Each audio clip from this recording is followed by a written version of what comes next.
As the principal strategic lead for Pacific Women and Girls at the Pacific Community, she is like a captain steering the ship towards a world where girls and women have the same opportunities as boys and men. Ms. Raquita is championing the work in the region for gender equality and empowerment of women and girls to bring about transformational change.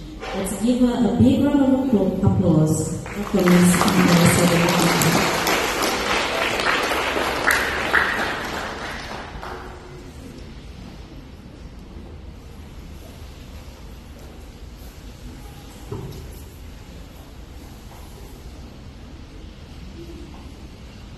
Bersaksi oleh Tuhan kali ini, bersaksi oleh Tuhan kue-kue yang dalam penuh tuli menghadap Tuhan.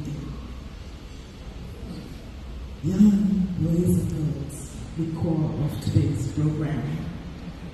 I'd also like to acknowledge the former Senator, former Minister, Trade and Tourism, and the late Mr. Don Ricketts.